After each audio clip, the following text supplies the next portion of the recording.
Okay, तो next topic है loops in C sharp.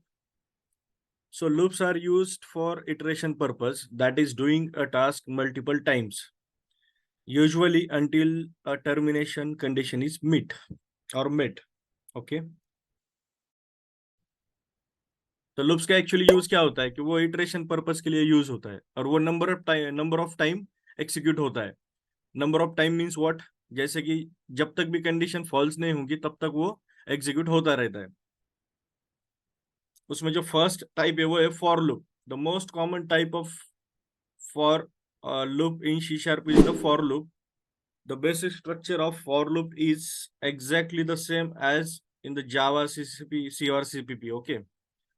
तो जो फॉर लूप का जो सिंटैक्स है वो सिंपल है. फॉर देन असाइनमेंट, मतलब यहाँ पे वेरिएबल डिक्लेरेशन होता है और वैल्यू असाइन होती है और यहाँ पे कंडीशन होती है सेमीकोलन के बाद. और third part increment decrement section. ठीक है. तो यहाँ पे एक नया प्रोजेक्ट ऐड करता हूँ मैं. तो फर्स्ट टाइप क्या है? For loop, right.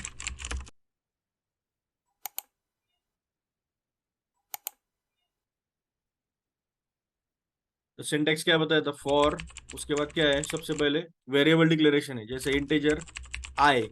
और इनिशियलाइजेशन भी बोला जाता है बिकॉज यहाँ पे वैल्यू भी असाइन होती है इक्वल टू 1. तो वैल्यू असाइन हो गई. उसके बाद एक कंडीशन. कंडीशन आप कुछ भी दे सकते हो, जैसे मैंने दिया i is less than equal to 10. Okay. और उसके बाद इंक्रीमेंट और डिक्रीमेंट ऑपरेटर. तो ये हमने सीखा है प्रीफिक्स एंड पोस्टफिक्स में, राइट. तो यहाँ पे किया मैंने आई प्लस प्लस. ओके. अब ये केस क्या है? ये सबसे पहले यहाँ पे वेरिएबल डिक्लेरेशन होगा, उसके बाद यहाँ पे कंडीशन चेक होंगी. ओके. और यहाँ पे क्या होगा? वैल्यू इंक्रीज और डिक्रीज होंगी. ओके. इसके अंदर मैं एक मैसेज डालता हूँ कंसोल डॉट राइट लाइन. और जो वैल्यू है आई की वो बस मैं प्रिंट कर रहा हूँ.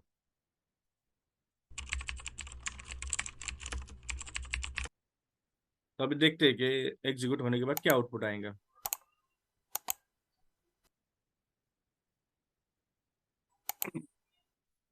ठीक है. अभी आप देख सकते हो यहाँ पे 1 to 10 नंबर प्रिंट हो रहे हैं, राइट. तो ये 1 to 10 नंबर किस तरह से प्रिंट हो रहे हैं ये हम लोग डिबग करके चेक करते हैं. तो आपको क्या करना है? सिंपली यहाँ पे एक डिबगर अप्लाई करना है. Then run an application. Run करने के बाद आप देख सकते हो यहाँ पे स्क्रीन मेरा पूरा ब्लैंक है अभी, राइट. मतलब आउटपुट स्क्रीन तो आया है but it is completely blank. Okay. उसके बाद एक मिनट, मैं स्क्रीन को डिवाइड करता हूँ.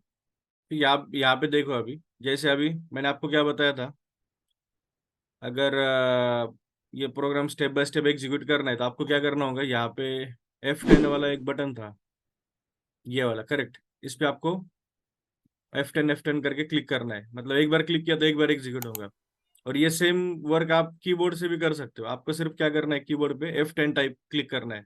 कीबोर्ड पे F10 क्लिक करना है. F10. ठीक है. अभी आई का वैल्यू 1 है, ये सबसे पहले एग्जीक्यूट होगा. उसके बाद यहाँ पे कंडीशन चेक होगी, i is less than equal to 10. तो आप देख सकते हो ये ट्रू आ रहा है कंडीशन, करेक्ट. उसके बाद क्या होगा? वो बॉडी एग्जीक्यूट करेंगे, मतलब ये ब्रैकेट के अंदर जाके वो आई को प्रिंट करेगा. अभी फर्स्ट वैल्यू प्रिंट हो गई, यहाँ पे दिखाई दे रही है. उसके बाद सेम नेक्स्ट टाइम क्या होगा? आई प्लस प्लस होगा. ओके. मतलब आई से एक बार, आई क्या हुआ? एक बार इंक्रीज हो गया. उसके बाद क्या होगा? It will go and check condition. यहाँ पे कंडीशन चेक करेगा. उसके बाद again it will come to body and print value. अभी दो प्रिंट हो गया. अब ये जो फर्स्ट जो पार्ट होता है ना, इनिशियलाइजेशन पार्ट या फिर डिक्लेरेशन पार्ट, ये एक बार ही एग्जीक्यूट होता है. सेकंड टाइम से क्या होगा? बस ये एग्जीक्यूट होगा और ये पार्ट एग्जीक्यूट होगा. मतलब सिर्फ इंक्रीमेंट होगा और कंडीशन चेक होगी. तो इस तरह से वो कब तक चेक होगा या फिर कब तक एग्जीक्यूट होगा? जब तक ये कंडीशन फॉल्स ना हो जाए. जब तक आई की वैल्यू जो है वो ग्रेटर देन 10 नहीं होगी तब तक ये एग्जीक्यूट होगा. ओके. आप देख सकते हो अभी आई 5 है, फिर 6 होगा, 7 होगा, 8 होगा, राइट. अभी देखो 9 है. अभी 10 भी कंडीशन ट्रू होंगी बिकॉज यहाँ पे लेस देन इक्वल टू लिखा है ना. मतलब 10 = 10 इज ट्रू. जब आई की वैल्यू 11 हो जाएंगी तो अभी ये कंडीशन ट्रू है, फॉल्स है. तो आंसर इज फॉल्स, राइट. तो ये केस में क्या होगा? ये फॉर लूप टर्मिनेट हो जाएंगे. मतलब फॉर लूप कब तक इटरेट होता है? जब तक वो कंडीशन फॉल्स नहीं होगी तब तक. तो इस तरह से ये प्रोग्राम फाइनली आउटपुट जनरेट करेगा, राइट. तो इस तरह से ये वैल्यू प्रिंट हुई है. ओके. तो इस तरह से फॉर लूप वर्क करता है। Okay, some important points about for loop. All three statements in for loop, assignment, condition and incremental, decremental are optional. मतलब इसमें जितने भी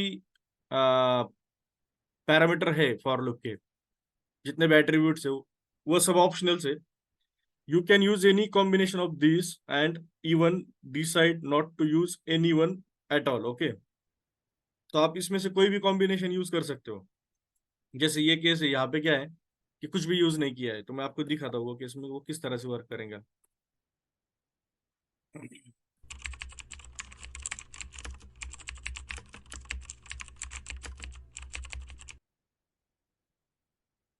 तो अब यहाँ पे देखते हैं ये किस तरह से वर्क करेगा। मैं डायरेक्ट यहाँ पे जंप करता हूँ प्रोग्राम को।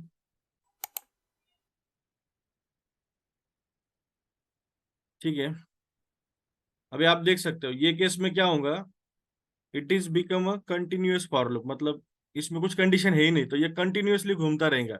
इनफाइनाइट फॉर लूप यहाँ पे क्रिएट हो जाएगा, राइट। मैं आपको दिखाता हूँ ये किस तरह से प्रिंट होगा।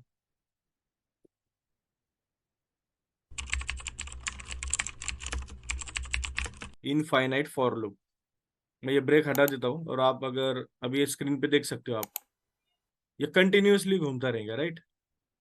मतलब इसमें कुछ कंडीशन है ही नहीं, वो कंटिन्यूअसली वो ट्रू ही है, राइट। बाय डिफॉल्ट ट्रू है वो। This is called infinite for loop. तो ये कंटिन्यूअसली घूमता रहेगा, राइट। अभी अगर आपको ये फॉर लूप को अगर ब्रेक करना है, तो आप इसमें ब्रेक स्टेटमेंट यूज कर सकते हो। इसके लिए मुझे क्या करना होगा, इफ सम कंडीशन और उसके बाद ब्रेक अप्लाई करना होगा। तो फॉर एग्जांपल मैं यहाँ पे फिर से एक वेरिएबल डिक्लेयर करते हैं, यहाँ पे हम लोग integer j equal to 1। Okay, और यहाँ पे मैं लिखता हूँ j प्लस प्लस, मतलब बॉडी के अंदर मैं प्लस प्लस कर रहा हूँ j को actually. And if I say j is less than और equal to 20, then sorry greater than और इक्वल टू 20 करेंगे, इक्वल टू 10, देन ब्रेक। मतलब जब j की वैल्यू 20 से ज्यादा हो जाएंगी, तो उसके बाद ये फॉर लूप ब्रेक हो जाएगा।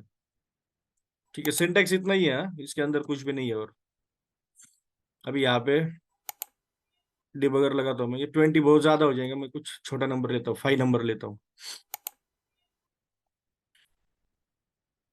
तो आप देख सकते हो यहाँ पे अभी j प्लस प्लस हुआ, तो j की वैल्यू कितनी है, 2 है, राइट। तो कंडीशन फॉल्स हो गई, फिर से प्रिंट हुआ, फिर j 3 हुआ, 4, 5 हो गए। 5 होने के बाद कंडीशन मैच हो गई, राइट। तो उसके बाद क्या होगा, ये ब्रेक हो जाएगा। तो इस तरह से आप ब्रेक कर सकते हो इस इनफाइनाइट लूप को। और यहाँ पे तो ऑटोमेटिकली इस कंडीशन के हिसाब से ब्रेक होता है, राइट। ठीक है, उसके बाद और भी सिंटैक्स है फॉर लूप के। जैसे आप वेरिएबल डिक्लेरेशन बाहर कर सकते हो। इस सिंटैक्स में क्या होगा, ऊपर जैसा ही सिंटैक्स है, ये जैसा है वैसा ही है। सिर्फ जो वेरिएबल मैंने यहाँ पे डिक्लेयर किया था, इसकी जगह पे वो मैं बाहर डिक्लेयर करता हूँ। जैसे integer k equal to 1, k is less than this and k plus plus, correct. Print k। तो ये सिंटैक्स और ये सिंटैक्स सेम ही है, सिर्फ इतना ही है कि यहाँ पे वेरिएबल बाहर डिक्लेयर किया है, और यहाँ पे वेरिएबल फॉर लूप के अंदर डिक्लेयर किया था। ठीक है, यहाँ पे कुछ भी नहीं डिक्लेयर किया था। उसके बाद सिर्फ कंडीशन भी आप लिख सकते हो, राइट। ओके, तो इस तरह से फॉर लूप में आप वर्क कर सकते हो। ठीक है, फॉर लूप में इतना ही है।